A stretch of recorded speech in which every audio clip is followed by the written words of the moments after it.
afternoon. This is the Liberian View, your platform that provides meaningful discussion about the world, especially the diaspora.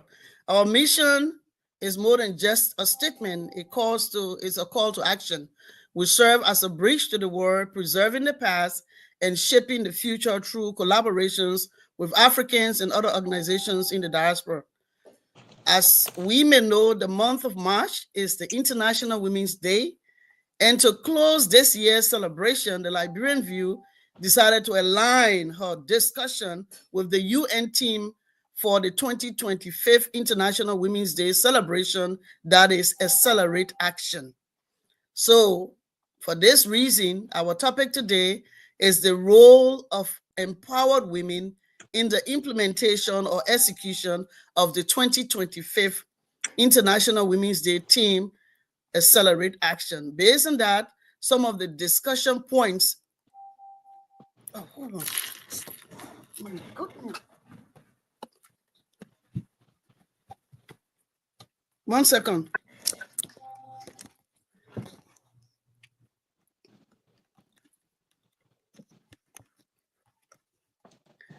I'm so sorry. Based on that, some of the discussion points and questions on this topic includes, but not limited to, the definition of empowerment. What does that mean?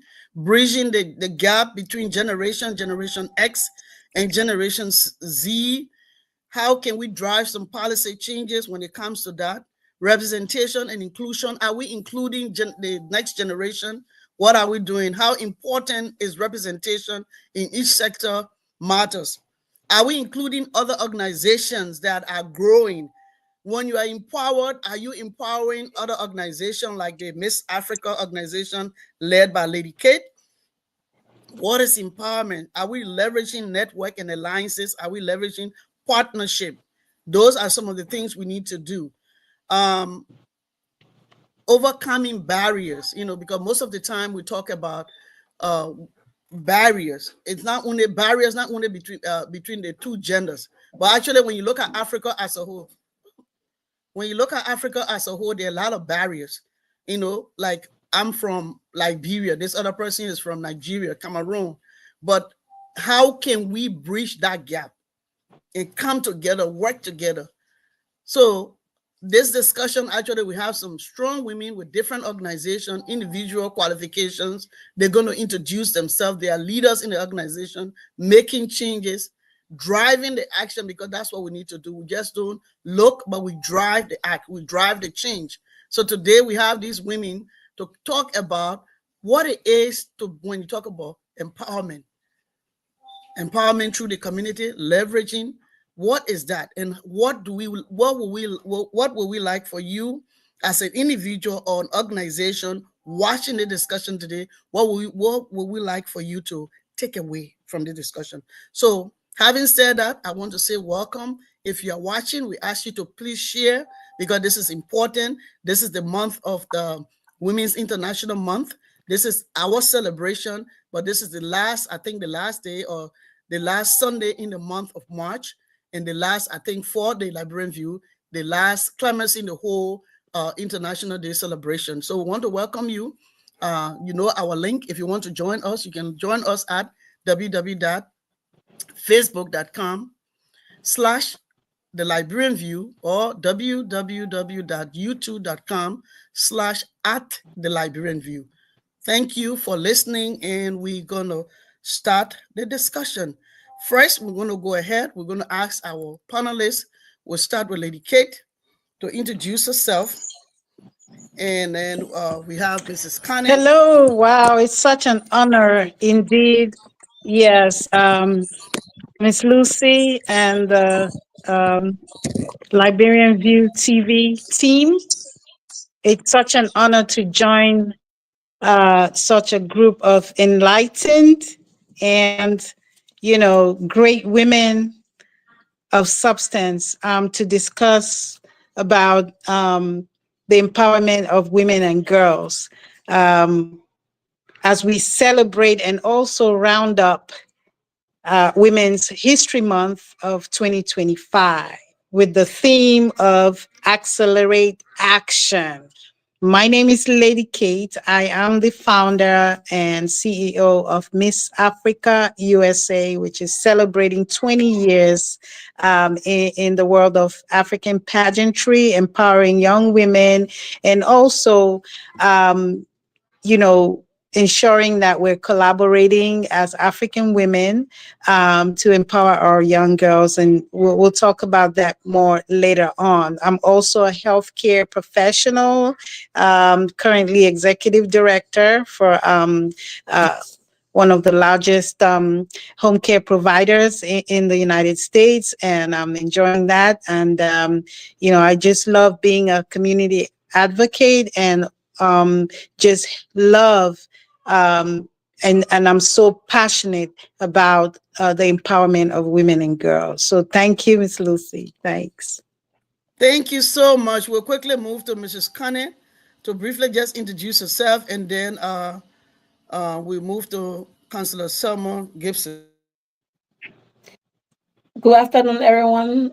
I'm Mistress Anita Connie. Nice to be here. I'm always on this platform. My mommy, thank you for inviting me to be part of this important topic. I mean, when the topic came out, like, what would I say? And I'm going to be speaking in the context of what happened in Africa. That's why I know more of. That's what I'm involved with, Liberia. So, accelerate action. What really does that mean, especially from a Liberia standpoint? Um, what I would say is, despite the decades of advocacy that we have been doing in Liberia, gender equality, the progress that we have made is still so slow in many areas. I mean, but this team actually emphasized the need for us to just move beyond just discussing about it, because this thing have been in the making for more than how many decades. And in Liberia, we did not really know about women rights. All we knew was when you 18, one man pick you up, get you married, and then you go and have children. During the war, we were not that exposed until President Eddie Johnson said he came to Liberia. For me, as president, that's when I started the women equality, the women equality thing, the gender things are coming, and then we started being exposed. I know you were not just born to be a housewife. You could be a housewife and still work and still take care of your children and still be a decision maker. So accelerate action means that it's about time for us to leave the discussion table and start making some concrete, measurable actions, some results. It's about time for us to start getting results. And I think we have passed the discussion levels, but even though there's still challenges in other areas, especially in Africa, there's a senatorial by-elections coming in my village, where the God is still standing and talking about women are supposed to be running as senator. So the challenges are still there, but what can we do to bridge that gap? It's still our challenge. But I'm happy to be here today to discuss things that just do not impact me, but impact all my sisters and mothers. So thank you for having me. I'm looking forward to a fruitful discussion. Much, Mrs. Connie, thank you. And actually, she's actually like a member of this team. Okay, so we'll move to Councillor Selma. Just introduce yourself and briefly just tell us about the topic, and then we'll ask the question and move on. Yeah, okay. My name is Salma Gibson. Since we are talking about gender issue, mainly talking about the accelerate action, I would like to introduce myself based on what I have done with respect to what we're going to be discussing here. Prior to coming to Liberia, I worked with FAWI, if you know FAWI, the female, the Forum for African Women Educationalists is in, and I've forgotten how many countries now, but during those days, they were like in 15 countries in Africa. And the main theme or the aim is to advocate for women. And I was opportune to serve as the national coordinator for the Plan Sierra Leone project in Liberia. And I've also worked with Girls on Drugs. I serve as the coordinator for the drug rehabilitation program for girls under Don Bosco. So yeah, we've been working in the issue of gender, and I can say that we were instrumental in bringing the former president into power, Madam Ellen Johnson Sirleaf. At the time, we felt that she was the best candidate, and we as women, we mobilized our efforts and we engaged people to ensure that women came to power. And that was very good for us. It also made us to feel that we can be a part of anything that we want to do, most especially the constructive things. We can participate anywhere in any program, in even in the government, once there is a level playing field where we are not discriminated against. So I'm happy to discuss this topic, and I know we're going to enjoy it because I'm hearing the passion from all of us here. So that's me. I'm Selma Scott Gibson. I'm president in Philadelphia, Pennsylvania. I can see myself 2 times, but it's Okay. It's, thank you, Salman. We want to say thank you for that. So we are looking at the role of women empowerment when it comes to accelerating action. I know that we've been having lots and lots of discussion, and now we're looking at how the impact of that discussion should be or is and where we are. And so I will start with my own Lady Kate. Um, the word empowerment. We want to know, what does that mean? When we use the word empowerment, what does that mean? What does it truly mean for women to be empowered in 2025? And how does empowerment translate into actionable change? When they say someone is empowered. For an individual to just be empowered, is that empowerment? Or individual group to be empowered, is that what we define as women empowerment? Lady Kate, you can start the discussion, and thank you so much.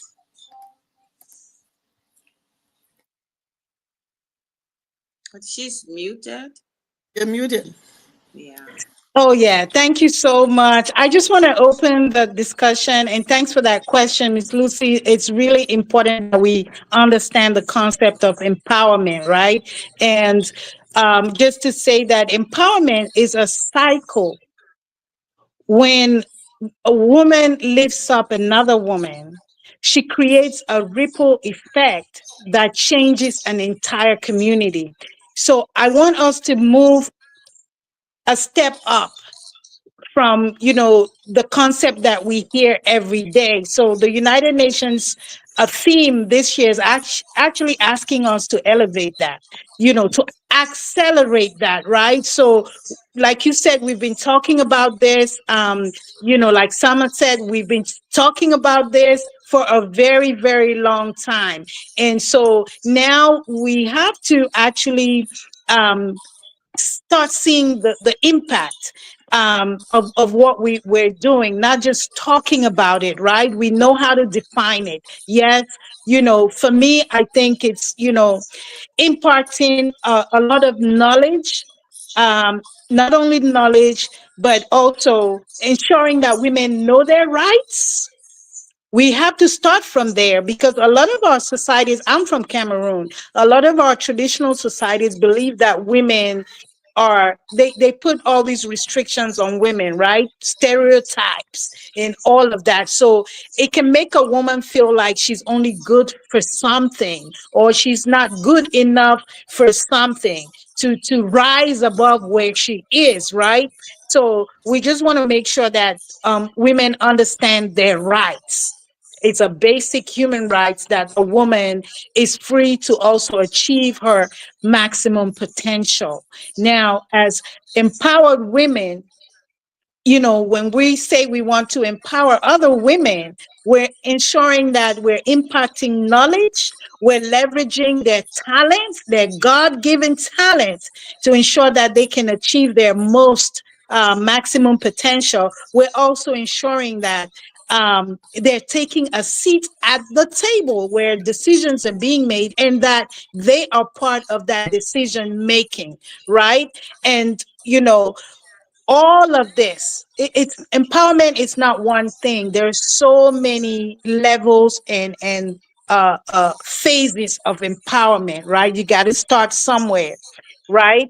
And then gradually build up, right? So I want to emphasize again that we need to take it above where we are right now and looking at, you know, really amplifying what we've been doing in the past, but what extra do we need to do? What additional steps do we need to take to ensure that we're actually accelerating the action, right? We can't be saying the same thing over and over. Yes, we know what empowerment is, but can we see it in our daily lives? Can we see it in our communities? Can we see it amongst the women that we network with, we work with every day? I think that's what this is, you know, asking us to do. So I'm really very honored to be part of this discussion. Thank you. Thank you so much, Lady Kate. Mhm. You know, yesterday we had the coronation for Miss Africa, that the CEO and the leader is Lady Kate. And Oh, we wow. had different organization, not only from Cameroon, different organization that Lady Kate has been working and still working with. And people flew from different states, empowered women, because it's not only being empowered, but also lifting up, rising up others, making sure others rise up with you. And that's exactly what Lady Kate demonstrated yesterday. We're at that event, and she took her time to honor other organizations, not only her own organization, but honor individuals, honor her workers. And it was excellent. I'm saying it because I was there and I witnessed it. So that's what, when you are empowered, what have you done? What is the impact? What is the actionable action you've taken to really accelerate women empowerment? So we are looking, I think Lady Kate actually defined what is empowerment. We all know that, the definition, but what changed? What have we done in action? So I think she really dealt with that topic. So I know that Mrs. Kane was talking about women's right actually being existing in Liberia, but prior to her really being in working in corporate Liberia and doing her own thing, she understood that from, because she's a younger person, she understood that from the our former president Ellen Johnson Sirleaf.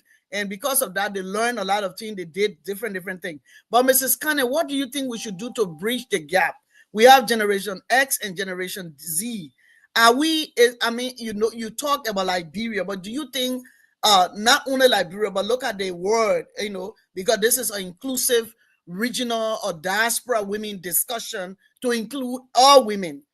But how do you think, if someone is watching the show, in what ways can we empower other women, help them, you know, help them to close the generational gap in leadership? I remember I was at the All Liberian Diaspora Conference where one of the media persons stated that I think the Generation Z, the Liberians now, they are not doing anything. I mean, she just did a general statement, which of course was not factual. So what, I mean, and we had people that were Generation Z at the conference, and she made those kind of statement. So what do you think we can do in Liberian? I mean, the diaspora women as a whole. What do we think we can do to bridge the gap?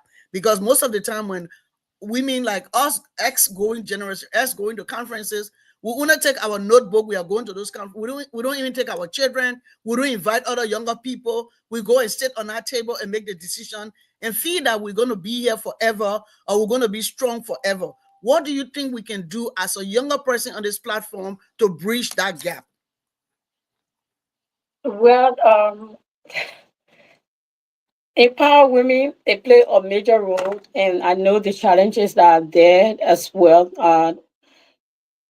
You who are already in this role, you guys are not many. And then I was sitting here and thinking, I'm like, the empower woman, accelerate action. Why is it important, and how can this actually change our lives? How can, but and then looking at it from a different point. I'm looking at it on a global scale. I said, but then for women to be impact, they have to serve as decision maker.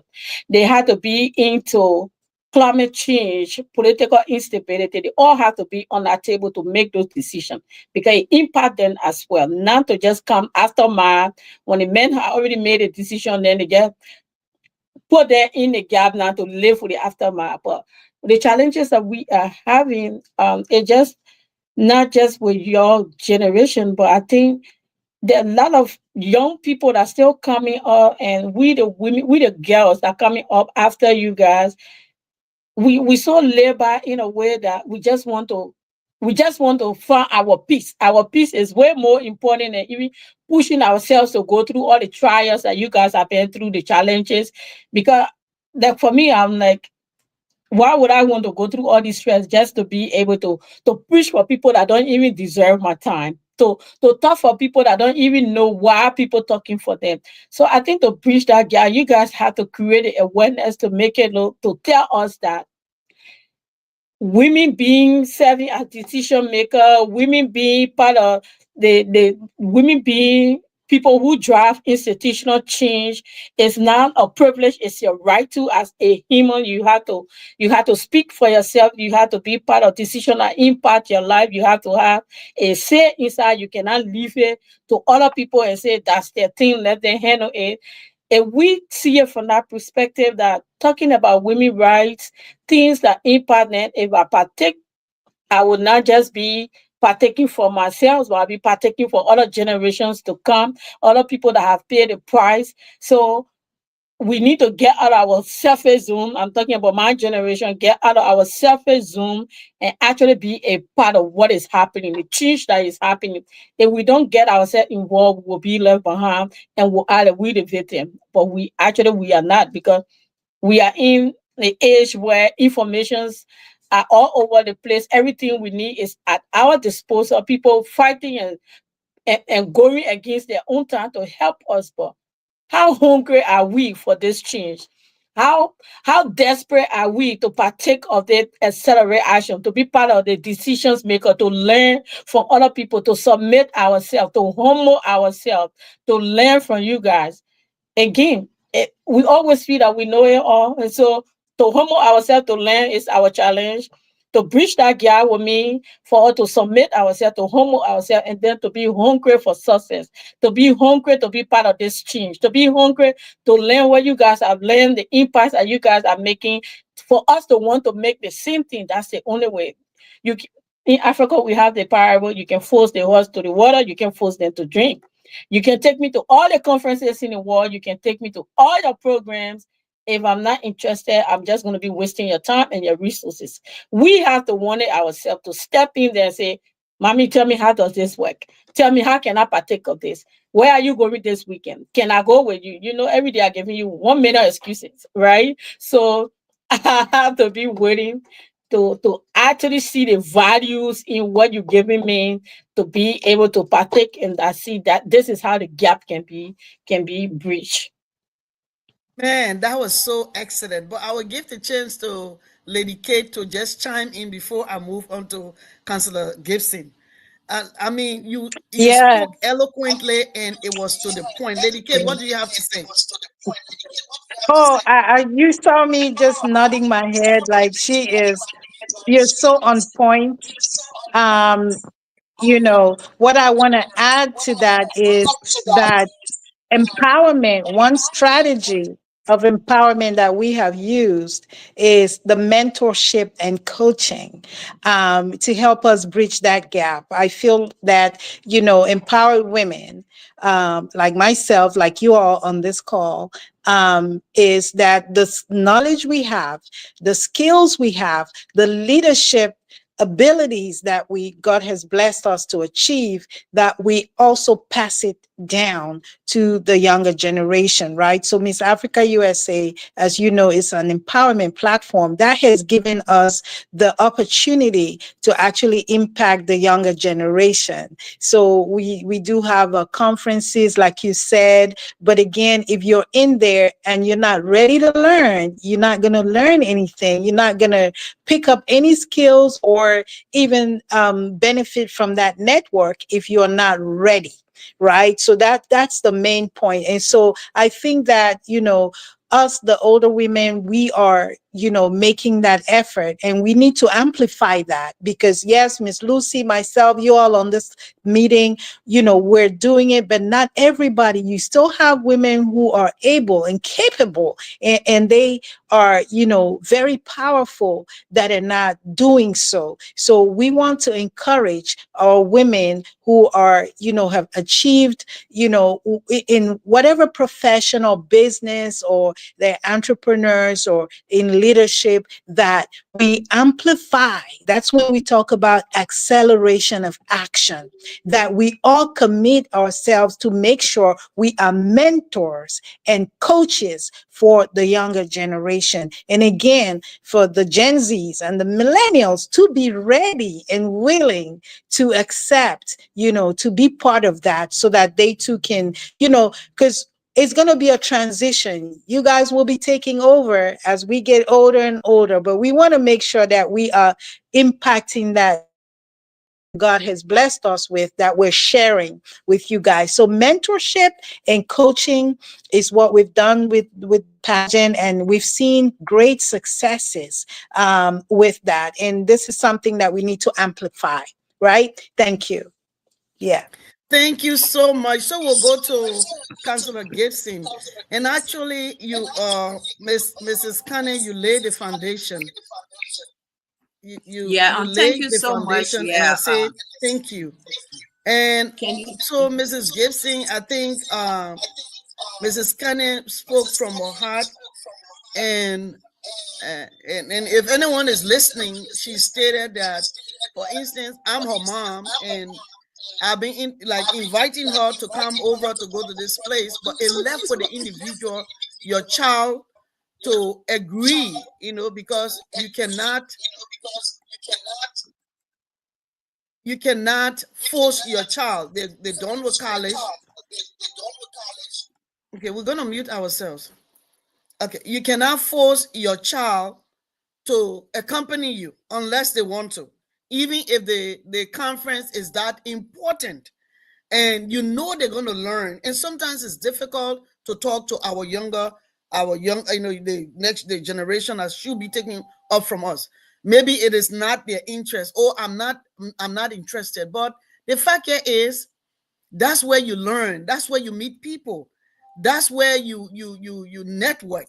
So that's why sometimes we, generation X, we try our best to ask you all to come. So the gap is not only bridging that gap, according to what Mrs. Kane is stating, it's not only for Gen X, but also the Gen Z willingness. Because, like she stated, in Liberia, you can say you can take the horse to the river, but you cannot force the horse to drink. So the question I will go to Mrs. Salmon Gibson is that, when you're looking at representation, okay, let's forget about Gen Z and Gen X or the millennium. Let's look at the African diaspora in the United States. Are we inclusive? Are we seeing representation, or are we just about our own country? Because most of the time, people say, "Oh, Liberian conference." We've never seen. The only time I've seen a conference that is more inclusive is when I attend Lady Kate's conference. Now they have different nationalities in that with that conference. So how is it important when it comes to representation in the diaspora? Is that something that we need to strategize on? Is that something that we need to take it from just talking to impact? What do you think from your perspective when it comes to representation within the diaspora? Okay. Can you hear me? Yeah, Yes, we hear you. okay. Thank you so much. Thank you so much. First and foremost, I want to go to what Kate said about this adage in Liberia that you can carry the horse to the creek, but you cannot force the creek to drink. And that's one thing I saw when I was in Liberia, and even here with some of our Liberian little girls, because I like little girls for some reason. The little girls are so beautiful, you know. And what I have been trying to do whenever I see a little girl, most especially when she's very black, I say, wow. Wait for mothers, you so beautiful. I can imagine seeing you being the president of the Republic of Liberia. I always try to do that because, as somebody said, I think it's one lady, okay, naturally, African women have that stigma. Okay, we were brought up feeling that we are only good for certain areas. We are supposed to be seen and not be heard. So that stereotype is persisting even up to today. Sometimes we go to conferences, men are talking, and women don't want to talk. I tell you, just in my church, I'm in an all white church, a Catholic church. And we had this meeting, it was a small group meeting, and we were sitting down. And everybody just sitting. I saw a lot of Africans like us there. And then I told my group, I said, I'm going to present. They have to hear the African voice. I'm going, I have to present. Anyway, and when I presented. And after my presentation, when we were leaving, this white guy came and he said, oh, thank you both for being so brave to come and even talk. And I look, I said, wow. What I was telling the other Ghanaian girl, I said, what is he talking about? They always feel that we have that inferiority complex that we cannot stand in front of them or in the presence and talk. You know, so we need to empower that has diversified meaning, so to speak. But how can we put it into our own perspective so that the children who have been living with those stigma, with those stereotypes, can be elevated from that stigma? How can they be you can remove, how can we remove that stigma, that they will be brave, that they will have the courage, even if they are not saying the wrong thing, but they are not crazy. At least they are saying something that is within them, that they can bring it out and be heard. So when I think about empowerment with respect to to accelerate the action, how can we put that into practice? As you said, Lucy, we go to meetings, we go to conferences, we talk, and it's right there. We act like we are so educated, we are so eloquent, and we talk, we put a lot of things on the paper, and we say, well, we have come up with a resolution, and it dies down. Now, when it comes to us in the diaspora, there's a need to really have an inclusive group. Like in my Catholic church, I'm more active with the African Women Catholic Association. We go to our retreat, and one time I stood in front of them. I told them, I said, you know what? sorry, Liberians, but I am a bit tired with a lot of Liberian people. I know they Pele, you know, jokingly. And I was telling them, I know Pele, I know Basso, I know whatever. Now I want to know the Nigerians. I want to know the Burkinabes. I even have a daughter who is from Sierra Leone, the Nigerians. You know, all those are the people that I try to move around them, so that we can all discuss as African women instead of always being comfortable with the Liberian group. So I really admire my sister for what she just did to bring us together in a constructive competition. So that is also good to be able to boost our self-esteem, raise our self-esteem as women. When we participate in those activities, it suppresses the complex that we have. And that is why I always tell people, your girls, allow your girls to play sports. Allow your girls to get involved in a lot of activities, the choir. Nowadays, you hardly see the children getting involved in those kinds of activities. And excuse me, it is our responsibility to ensure that they get involved in those activities, because from those activities, I am telling you, it helps a lot. It brings up children potential. I've always been working with them, with children. It brings out the potential. It makes them bold. It makes them able to talk and how to say what they want to say at the appropriate time. That's how I see in 2025, we should accelerate the impact of empowerment instead of saying, oh, you have to go to school, you have to get this degree. There are a lot of people with degrees, but that social capital where you can go there, you can walk out there, you can move majestically and make your presence felt, most especially when the playing field, so to speak, is level. There's no discrimination. Once you have the requisite qualification and experience, and there's this job that you are capable of getting, go there majestically and apply for it, sit for the interview, and of course, let your presence be felt so that you can get what you want.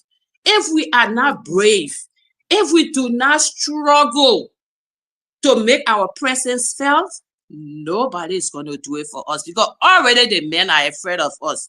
Noah, I'm sorry to say, I always tell the girls, we are smarter than them. Okay. We are endowed with intuition. We are smart people. We sit here, people come in. We can determine what's going on, but those men, they will not see it. There are a lot of things. That's why it's always said, behind a successful man is a very good woman, because she says that, of course, she's observing, and she's taking notes, and they wouldn't see it. We are smarter than them. So but we have to be able to get into it. I'm sorry, I'm so passionate about this topic. Okay. So Thank you so much. Mhm. Thank you very much. So, and if you are just joining us, we are talking about the role of empowered women in the implementation of the 2025 International Women's Day theme. The UN theme was Accelerate Action. And so we will go back to Mrs. Kane, and we're talking about representation and inclusion. How important is representation amongst the diaspora meaning African organization? How important is that? Like when it comes to leadership, because if we need to accelerate action for women's right accelerate action when it comes to business, technology, when it comes to participation. You have to be a part of. No, you can't sit aside and don't attend no meeting, no conference. You don't collaborate. They don't form any alliances, and then you say you are empowered. Is that a representation, Mrs. Cannon, for someone? I mean, how can we work on that? How important is representation and inclusion important when we talk about accelerating action? You know, thank you, my dear.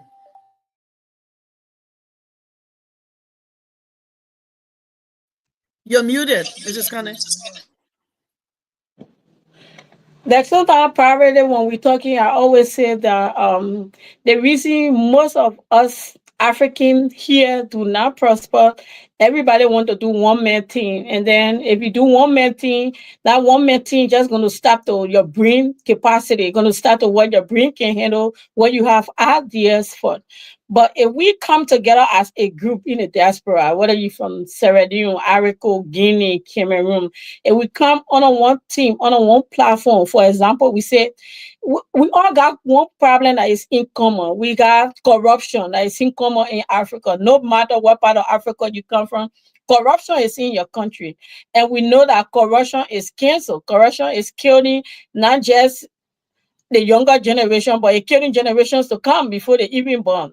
So if we come together under the same umbrella, under the same thing with one goal, and we say, for example, we want to hold system accountable through the leadership or however we can do it to eradicate corruption or to minimize corruption in Africa. The same formula we're going to use in Liberia, we're going to use the same formula in Sierra Leone, because we know that they are system problem. But if women come together to take the lead, we will see results. When women come together, for example, we say women in the diaspora, we all have to come together to come up with one organization that will start rape, for example, in our country. These are things that we're going to do. But when you just continue to work with you alone or a few people that you know, your company going to just start to where your capacity start, where, where you think you can start. But if we partner together as team of people, I think we can go far. We can bridge the gap. If we want to actually change Africa, that can be our only strategy to come and change the story. Right now, with all our resources, with all the good things we got in Africa, corruption has tinted our character to the extent that when you say you're from Ivory Coast, you're from Sierra Leone, you're from Liberia, it's corruption, corruption, corruption, corruption, corruption. But it needs all hands on deck to fix it. People from your country alone cannot face your country problem. So it's a global problem in Africa. We call it. It's a continent problem, and I think we can come together under the same umbrella and fight that cancer, and kind of get it out of the way. It just don't have to be my country, my country, my country. Africa, I know we're not good working together. We honor each other a lot, but that's something that we have to find a way to come across to solve our problem as one body. Because whatever affects me affects you. Whatever affects the Redeem affects Liberia. Whatever affects Liberia affects the Redeem. So that's how close we are. We just crossing border here and there. So if one country is in chaos, the next country that did not partake will also be in chaos. So why can't we come together to fix the problem, as a team instead of doing it on country or tribal level? Thank you so much. I think you really, really answered that question very well. I was going to ask Lady Kate to chime in, but I think, yeah, I'm going to ask Lady Kate because you said it was well said. Because how can it shows that that representation and inclusion is so important. That women that are empowered women in Cameroon, empowered women in Liberia, Nigeria, that are within this diaspora needs to come together. If we have to work on one single project, how can we? Those are actionable. Actionable. That's how you celebrate the action, not just talking about it, but Yeah. coming together first and being able to target one issue, like you said, corruption. And corruption could hinder healthcare, and healthcare is an issue. Corruption could hinder rape, and rape is an issue in Africa. How can we come together as a group to say this is going to be the project that we're going to work on? Lady Kate, do you want to chime in before we go to our final questions? And then after you all have chimed in the final questions, we want for you to talk about what do you think someone that will be listening to this discussion, what should they take away from the discussion? What you think they should take away from the discussion? So let's talk about representation and inclusion, the importance. Mrs. Kane laid it very flat and very well regarding coming together. And there are a lot of things that are similar in Africa, that all African that we challenges that we have. So, Lady Kate, the floor is. Yeah, thank you so much. Yeah, so as we are talking about accelerating the action, I think a good strategy that we must implement is that of building networks and communities. Especially in the diaspora, making sure that we're in networks that is as diverse as possible. Like, we can't keep doing things only within our own communities. We have to belong to networks that are, example, Pan-African or global, get in there, join those networks and, find your voice in there. Also building communities, and not just be working in silos. So one thing that I have done, I'd like to speak from my perspective and what I've actually put into action is, for example, I started the Great Women Network. And, I started by bringing in women leaders that I know, that I've worked with. And, we belong to one group. And in there, we are all promoting what we do. So definitely you can see the power in the room. And if you need someone who's an expert in a certain area or knows something, you can quickly reach out to them. They're part of that group. They're part of that network. And also when I do events, I try to reach out to, and my events actually, Cameroonians, they're not as many as other nationalities. So I really take it to heart to be involving as many, other women from different countries as much as possible. That's how I found my wealth. And when I talk about wealth, it's not wealth in money. That's different. I'm talking about social wealth, social wellness, social wealth. Your network is your net worth. A lot can come out of that, right? So diversifying your contact, your network, and making sure that you're not in that closet, right? So yeah, that's a big strategy that we must amplify in order to accelerate action. Thank you. Thank you so much. That is so important because we must do it this 2025. We must and must not just. And once you're part of the Great Women Network, I'm part of that network, and it's like bringing in other Liberian organization, other Sierra Leonean organization that I know of, other Cameroonians that are professionals that I know of, Nigerians, to bring them in that network. So it's not just one person doing it, but everyone bringing in names and submitting it to those who look at it and then decide to say, okay, yes, we will add this person, we add this organization. Because I think that's a start. We can start from there because it's a great organization that we can start from. So now, before we close, I really like for us to discuss leveraging networks and alliances, meaning creating partnership. And I think Lady Kate, well, you spoke about it very well. And we all spoke about how you have to create, what role do empower women play in forming partnership that amplify the voice and lift up other people, lift up other organizations. Because if you skip on, like, even let's forget about that. A job, if you have a team and the only thing you want is for you to be lifted, is for you to be shining, and no one else in the team is shining, you're going to fail.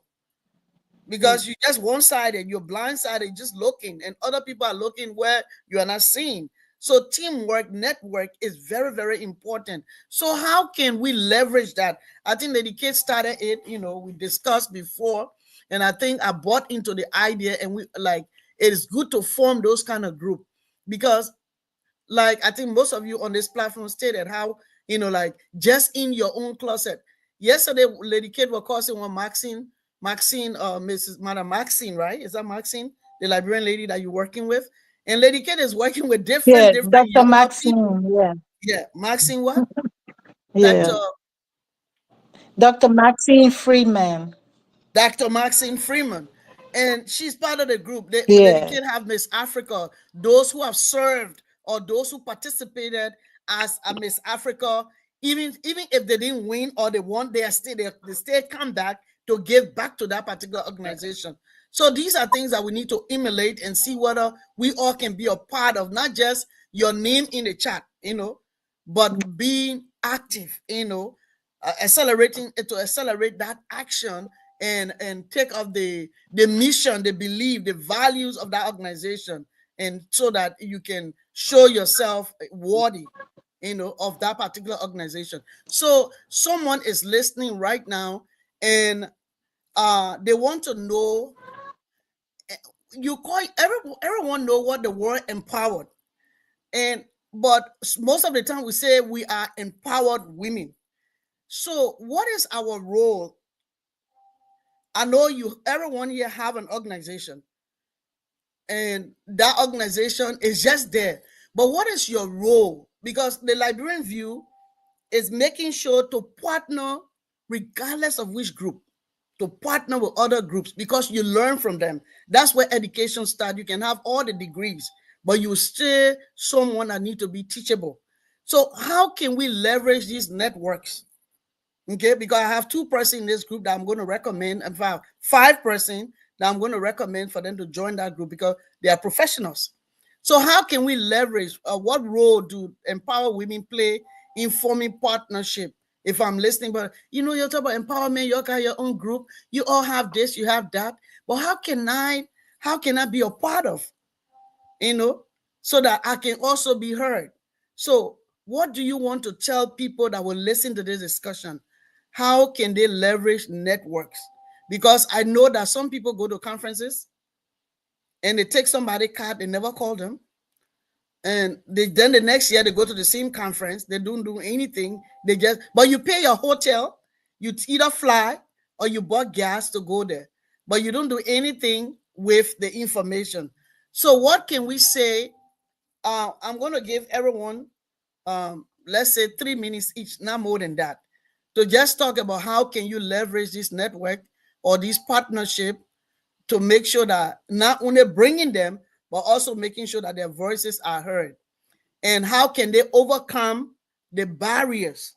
Because in the diaspora, there are a lot of barriers. There are a lot of barriers in front of other people to participate. Because we have people who are hungry, like Mrs. Kane said, they want to be a part of.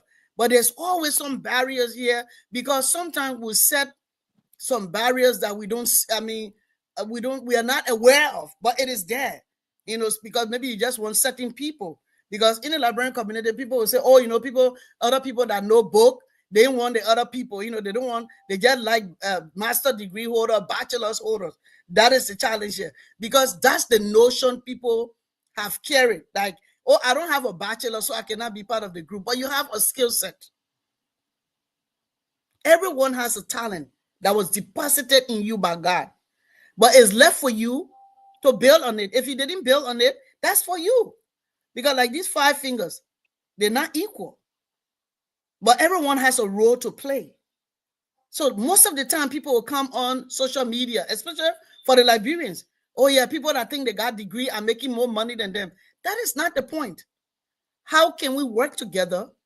Whether you have CNA, which is a certificate that you can use in the healthcare industry, LPN, RN, clinical social workers, doctors, engineers, because women have done it all. How can we all come together to work together, at least to have a seat at the table for 2026 when it comes to the International Women's Day celebration at the UN level? Because that's an accelerated action. You will not have everyone at a seat. Trust me. Some people will sit on the fence to describe and say all the things about the organization. That is also fine.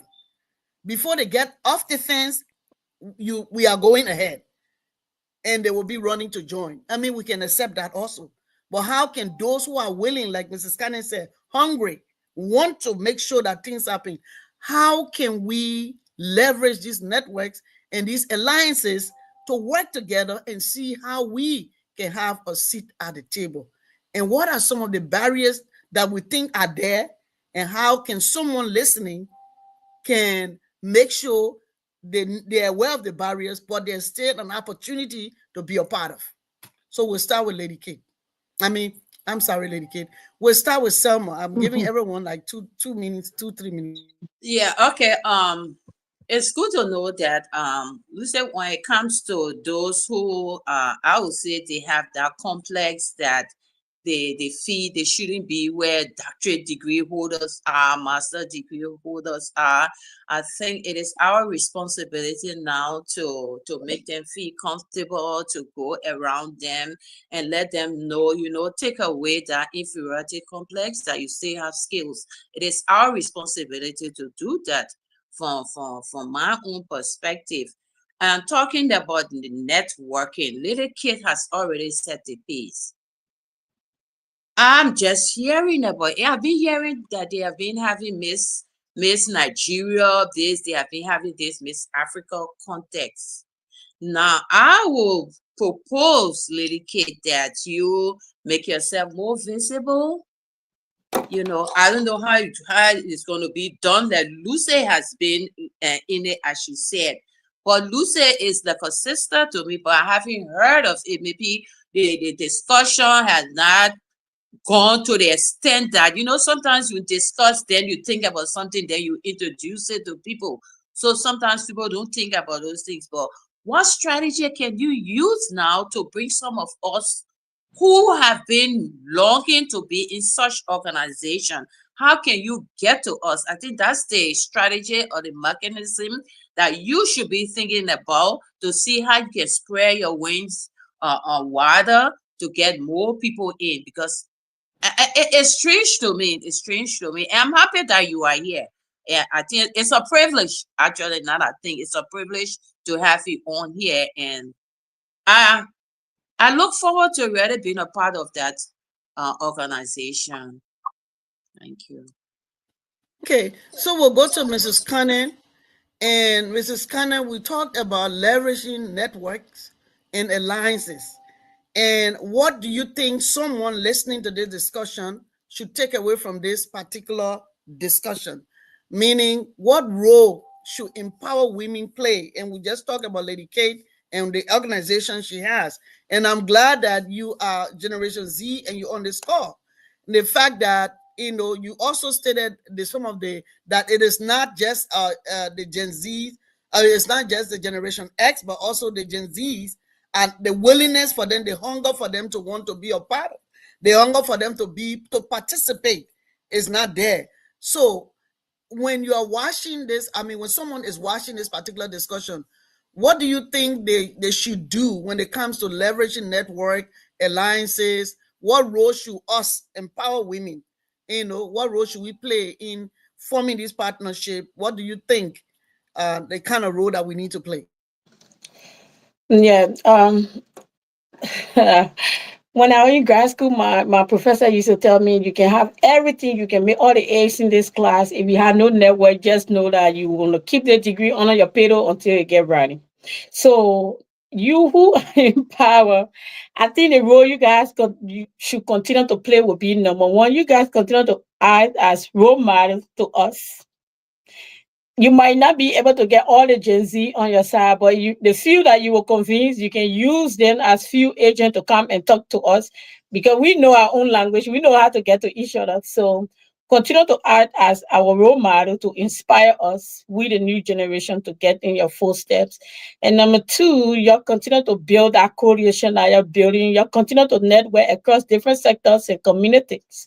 You'll continue to work together. We will come. All of us might not come, but some of us will come. And you'll continue to provide that mentorship that you already provide. You guys are on a great path. Continue to provide that mentorship and support to other women and other young generation women who are, some of us, most of us Gen Z, most of us self-read, forgive me. The civil war that happened in our country scattered our parents here and there. We had to step in and lead to take care of ourselves. And so we might be frustrating you because you're repeating it over and over. But these three things, you continue to act as role model to us. You will inspire us. We'll come on board. We might not come today, but we will come on board. And you continue to build network across different sectors and community. That's good thing to do. Continue doing that and continue providing mentorship and support to Gen Z. We will get on board. And when we get on board, the whole thing going to expand. We're going to come. That's Okay. all I can say. Consistency. People who are Yeah, watching. Okay. Can we consistency. mute ourselves, please? So, I want I'm to ask, sorry. Lady Kate a question before we come around to give our feedback. Like, if I'm watching this show, what's the takeaway from the discussion? But Lady Kate, I want to ask you because we talk about barriers. Okay, uh, we have societal barriers, we have cultural barriers, we have structural barriers that prevent women. Because, like, for instance, the greater women is formed. It has its own structure. And then someone is saying that, oh, I want to join. Uh, that I'm aware of it, but she's not aware. Uh, she's in Philadelphia, so maybe I may not see the need for her to join, or maybe I never like thought about it. So I'm going to take the initiative to talk more so that people can. But what do you think at like, for instance, the UN, because we are accelerating action, so we are no longer here, we are there. So do you think there are barriers for us to have a seat at the table? Because I think we have empowered women here. But when every year, there's an International Day of Women, the United Nations women of huge, stronger, empowered uh, organization that have all the capacities are there. But I've never seen, I've been thinking about this whole thing. I've never seen like African organization like the Greater Women a seat at the table. What are some of the barriers, or what do you think we need to do to have a seat at that kind of table? I know sometimes we have our own International Women's Day celebration. We have few professional African come together. They go to somewhere in Prince George's County and they have this big program. And to me, when I went there the first time, it's not even inclusive. It's not inclusive at all. So even amongst ourselves, there are barriers because I went there and I've been going there. They have my name in because you sign in, they gave you ticket, but no one have ever reached out to me to say, oh, you came here for you to participate. So to me, I look at it as a barrier. Even amongst the African women with empowered women, there's still barriers. There's still a gate. What do you think we need to do? Because it's not that the greater women are here. We are together. I mean, for me, I strive every time to be a part of, to attend. And you are a very good leader because you always celebrate everyone. So when someone will always love to come back, when you come to Miss Africa, you always want to come back because you feel you have a voice, you have a say, you are present, you are very, you are being welcome. But at certain level, it's always the same people, uh, the same nationals that, especially like that. I see a lot of Nigerians that are women that are really on the top and holding the ground. But you pay your 150 or your $100 and you attend and that's it. What do you think we can do as women to break for that door? Maybe it is a door I'm seeing. I may be wrong, but I see a door. Because before we accelerate any action, we need to first have our own structure before we go ahead. So what do you think? Wow, I've really enjoyed the discussion so far. And I just love the way that we have, each of us have elevated and, getting up there to start thinking about that acceleration of action, right? So these are very, very practical things that we're talking about, everyday things. So thanks to each and every one of you. I think, first of all, as we talk about accelerating action, we also as women need to discover where we are emotionally, Are we ready to really accelerate? How is our mental health? How is our emotional readiness? Because sometimes we are our own, a barrier. We are our own roadblocks, right? If you are a woman, you're a great woman, you're a woman in leadership, and you're going in with other women who are also great, and you're trying to contribute. Okay, sometimes we've had women come in and, maybe add to the destruction of the group, right? So you have to be emotionally strong, emotionally ready, and also think beyond yourself, beyond your single organization. Think about the global good, the global picture, right? So again, it's not always about you, it's about the greater good of womanhood, right? If we want to rise together, we have to put our own emotional insecurities to the side. And if you're not ready, you need to build yourself up when you come in. So when I walk into a room, I'm looking at what I can how I can impact the next person standing to my side. When I take the microphone, I'm looking at the room globally. I'm looking at who is in there and really recognizing everybody's strength. So if you come to my events, you'll see that that's what I do most of the time. It's not about me. It's who is in the room and sharing who they are. Like, if you're sitting next to this person, you need to know who they are. That's how we connect. As women in leadership, that's the kind of connection that we need to build. And that you're going in, you may not be the best in the room, but you're best at what you do. So each of us has a value that God has given to us. Each of us has a value and strengths that we have actually grown. I've grown in my 20 years of being in community service, in empowering women.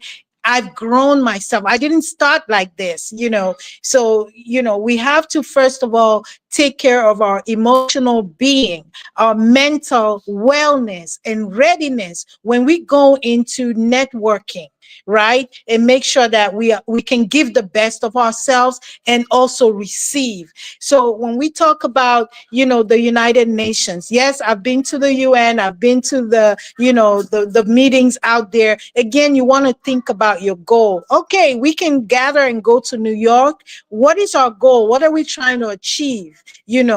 Are we trying to have a voice on something? Are we trying to impact policy? Are we trying to network with some of our leaders that have come from Africa and stuff like that? So we need to set goals, right? So when you go on that platform, you're actually working towards achieving that. Don't just get up and say, okay, I'm going to the United Nations Summit. What is your purpose? You need to define that. And yes, the Great Women's Network is there. I started by just pulling in, women in my network that I've worked with, and I know that they are wonderful, and open that resource for others to leverage, right? And it's a growing network. We're still kind of building the structure and trying to, get it together. But as of right now, if you need someone, say, from Nigeria who is good at maybe just think of anything like that can open a door for you, and they're in that group, you can just easily reach out to them, right? But it takes each and every one of us to build that. It's not for one person.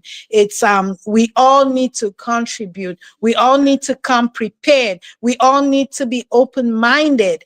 And also, when your sister does something that doesn't go down well with you, do not take it personal, and make it clear that you don't take it personal, because that's what these differences is what usually brings down women's group. I think as women, we're very, I want to say sometimes we're sensitive, right? And things can come across, our perception may be different from what is actually that person intended. So we have to give ourselves a chance to actually make sure that if we get a chance, oh, sister, I'm sorry you took this the wrong way. And if someone is apologizing to you, you need to accept that and stop, insinuating further and carry it further and further. And the next thing you know, all the women in the group are looking at you like you're crazy. Oh, you don't want to work with it. I feel nobody's perfect, right? Nobody's perfect, but everyone has a gift.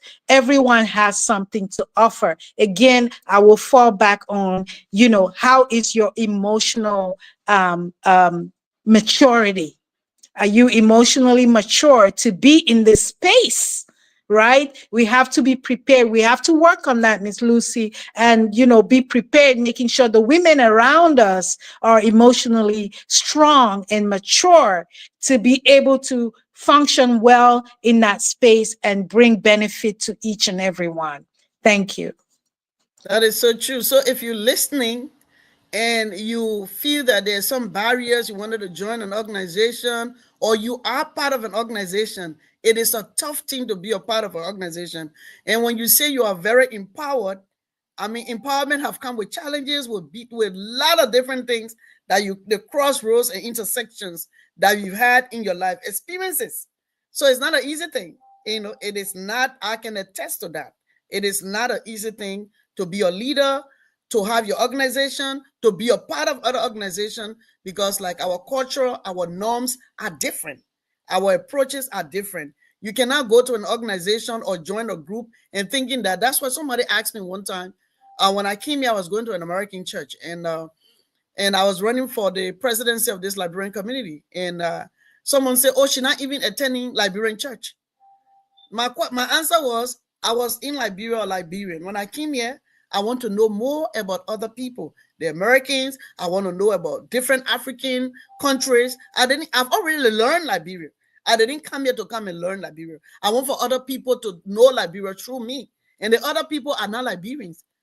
There are other people from different continents that are like for me to affiliate and associate myself to make myself a better person, a better leader. So if you're listening, we want to just close out, and we're going to give 2 minutes opportunity to each one on this platform. We'll start with Ms. Selma Gibson to tell you that have been listening from this discussion, tell you what should individual, anyone, organization listening to this discussion, what do you think they should take away from this discussion? 2 minutes. Yeah, okay. Thank you, Lucy. In closing, I would like for the listeners to take away the idea of getting out of your comfortable zone and explore.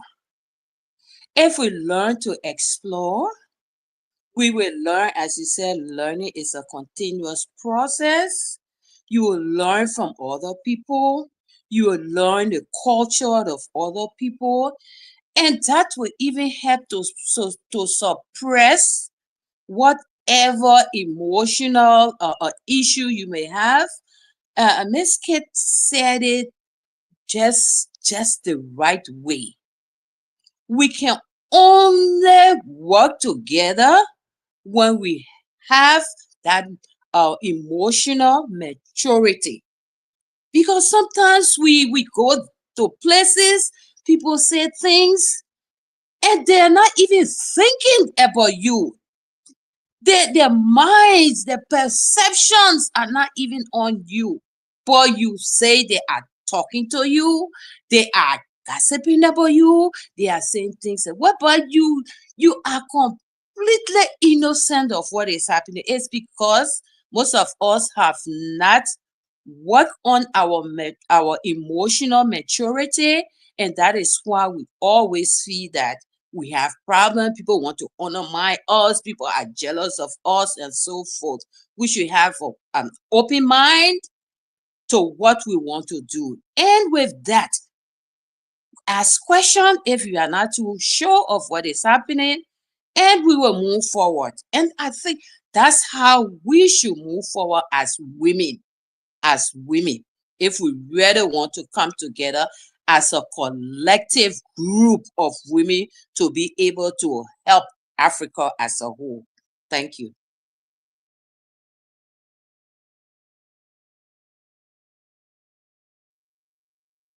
You are muted, Lucy. Okay, thank you so much, Simon. Today we've been discussing the role of empowered women in the execution of the 2025 International Women's Day theme, Accelerate Action. And so we are closing out on all the different topics we've discussed, we've touched in this particular, during this discussion. So we want to make sure that our panelists tell us, if you are watching, what should you take away from the discussion? So we're going to turn it over to Mrs. Kane for the Gen Z. What should they take away? Because we know that in representation and inclusion, bridging the gap between the Gen Zs and the Gen X and the millennium, there is, according to what you said, and you stated it rightly, that there should be, it's a two-way street. Once everyone should be hungry, everyone should want to do the work, everyone should want to participate, to be a part of, and that's what you're saying. So what do you want for them to take away from the discussion? This is kind of, the floor is yours. Thank you. Thank you, thank you. For us Gen Z, anybody out there that watching this show, you in my age group, you know yourself. What I want you to take away from our discussion today would be for us to want to be part of this accelerate actions. Our mothers are out there, they are running their race, they're going ahead of us, but they cannot tie or to drag us. We have to be willing, we have to be hungry, we have to be open-minded, and we have to avail ourselves to be a part of what they are doing. They are willing, they're giving their time, their resources to mentor us, to coach us, to treat us what they have built over the years, to pass it on to us. We cannot receive it when we're watching Netflix and on Facebook all day and not even paying attention to them. We can only receive it when we open our minds, avail ourselves, connect to the one we know to carry us, to kind of be able to teach us. That's how ourselves going to be able to train our children and pass it on to them. So we have to be willing to get it from them. We have to be willing to go through the mentorship. We have to be willing to see them as role models, not to say we are in competition with them, to respect them, to humble ourselves, to learn from them. If you are Christian or Muslim, I know you know that the Bible has said, humble yourself. So you don't even know nothing and you want to run competition, how will you learn? So we need to get out of our high heels, our high horse, and submit ourselves to their leadership, to know what they to learn what they know, so ourselves can be able to make the difference, not just in our own lives, but in the lives of our children and family and generation to come. And the second thing I want you guys to know too that was discussed here is networking is important. You cannot sit down by yourself. You got one organization that you trying to push here and there, and you're not understanding nothing, but you don't want to open up to other people to help you. Networking is key. Even though in Africa we against it, we call it who know you, but that is the way of life. If you want to succeed, you have to know people. If you want to get to places, you have to know people. If you don't know nobody, you're going to stay just where you are until God calls you. So networking is part of society, and networking is key to success. Networking is long life. Things that you don't know that you're struggling with, one connection can just change it like this for you. So that's the two major things that I would like for anybody that will click on this video today to take away: networking, and then Gen Z submission. Come to learn from people who are experienced, who are ahead of you. Come and feel yourself so you can be able to pass it on as well. Because the same thing you guys are in today, chasing us to do, we will be in the same position, chasing our little sister to come and sit on us to learn what we have learned from you all. So this is where I'm going to start. Thank you. Nice Thank being you here today. so much. That was well said, very eloquent. And I know that if you're listening, it's not with the Gen X saying, Generation X saying anything, a millennial saying anything. It's from your own Gen Z telling you what it is. And I think if you listen to it, you have a long way to go. So we will now go to Lady Kate to tell us what you think, what she think that when you are watching this particular, when you click on this link, or once you're on Facebook or YouTube, what should you take away from this discussion, the role of empower women in the execution of the 2025 International Women's Day theme, Accelerate Action. We've defined, I know anyone can go online to define what is empowerment or women empowerment, and all the things that you want to know about it, you can get it online. But when you come to practical, this is what we're affording you to hear from a source, experienced people, people who have been empowered and are always continuously empowering other organizations, other women.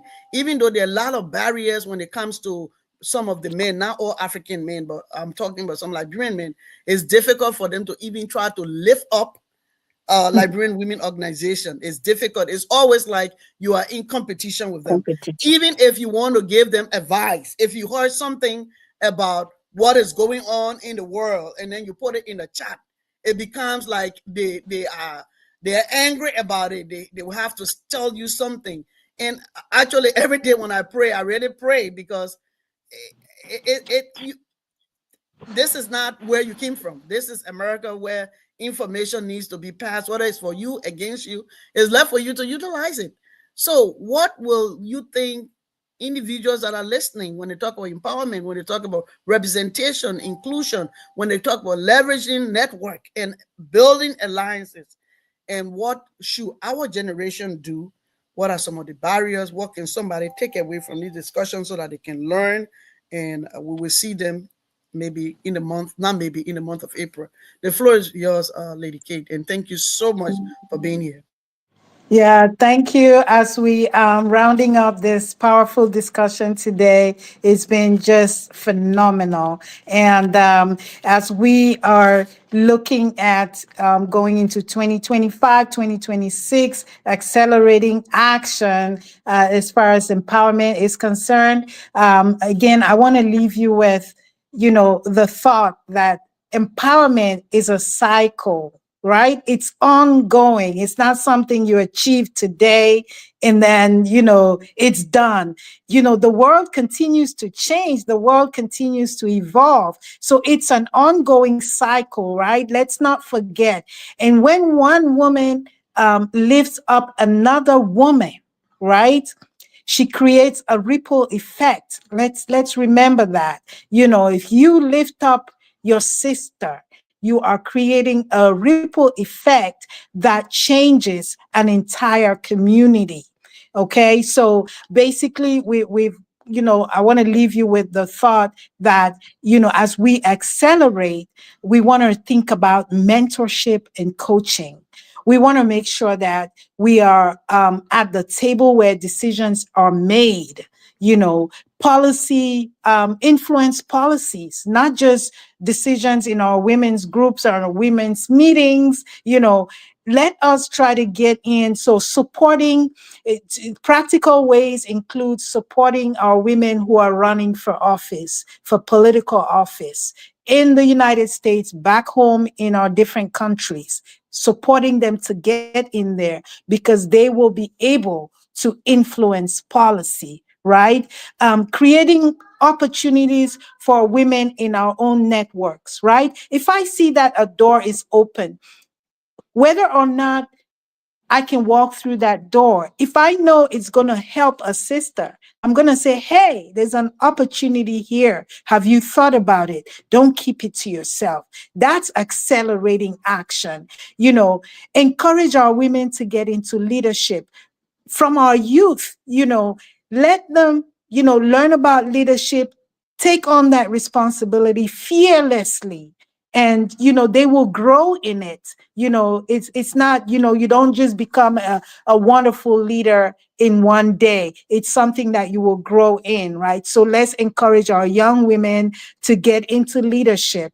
And again, let us take care of our own emotional wellness, our own emotional maturity, especially when we start going into groups, groups that have, powerful women like ourselves. We have to be able to accept our own limitations.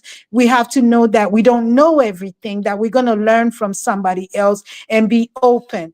Again, we want to challenge all those stereotypes. There are many, whether you come from Nigeria or Liberia or Cameroon. I think we have common stereotypes that constitute continuous historical barriers. We need to keep on challenging those on a daily basis. And again, if you're in a network, okay, look at Miss Lucy, for example. When I call her, I say, Miss Lucy, I'm having this, I need help. Volunteerism, supporting each other. It's not always about money, money, money. What can you do to your fellow sister to lift her up? She started an organization. She's calling you to help her. Please make of yourself time to support her, because that's how we lift each other up, right? And tomorrow, if she has something, she'll think about you as well, right? So let's make sure that we're also promoting a spirit of volunteerism as we lift each other up. There's so much we can do. And again, as we depart from here, taking that message of accelerating action, we must remember it's not the same as we've always done. What else is it that we can do as women to elevate that game? So thank you very much for this opportunity. It's been very, very phenomenal. And sitting on the same table as Ms. Salma and Anita. yes, Anita. Ms. Knitz. Yes, I really appreciate you guys. I've learned from you as well. Thank you. Yeah. Thank you. Thank Yes. you. Yeah, so we want to take this time to really say thank you to Miss Anita Kwikane and Selma Gibson and Lady Kate. We want to say thank you so much for attending. We want to really appreciate you because this is the month. The month of March is the month of the women history, and to just for Liberian View decided to really just discuss this topic. We have other national Miss Dorinda White and Black American. We wanted her to be here, but challenges scheme she was not here. But I can tell you this discussion went so well. We appreciate you, and as Lady Kate said, try to volunteer for other organizations when people are doing things. Be there. Like last weekend, my daughter and myself, we went to the All Liberian Diaspora Conference. Our organization were having an event. We were at the hotel. We drove there, and we came back on Sunday. And we spent a lot of money just going there and having been in the hotel. But that's what partnership, alliances, and network are being formed, because when you are having your program, they will also want to come there. And not necessarily those you are going attending their program will attend your program, but God will Mhm. make a way that someone else will remember you. So don't do something because you think you want somebody to pay you back to come to your organization. Like Lady K said, emotionally prepare yourself, because these things will happen. That doesn't mean they didn't come today, they can come the next time. So we need to really be mentally prepared. So at this time, as we close out the Women History Month, I think that tomorrow is going to be the last day in March. We want to say thank you so much, and we are asking you all to attend the Miss Africa 2025 pageant. It's going to be on September 6th. Tickets and stuff will be available. I will make sure that we have a discussion on the Liberian View also to share it. I'm going to bring different national, not just Liberian, that will come and discuss it so that we can share and be a part of. Just buying a ticket and being at the dinner ball is so also contributing to the cause, because the Queen will have a project and the Queen needs funding to implement or execute that project. So there are a lot of things that will be going on. We'll try to have discussion to discuss it, and so that you all can be aware. I'm glad that my daughter Anita, she has a series of organizations she's running. She's a professional, and she will be very, very helpful every time I can pull her. So I want to say thank you so much. May God continue to bless us. May we continue to elevate and depend on God, because He is all that we need. So thank you so much. And for now, we will say see you next time in the month of April. Bye-bye. Thank you Thank all. you for Thank Thank joining you you. and bye bye. Bye. us. Bye. Yes. Bye-bye. Mhm. Yes, let me see. I want to come here.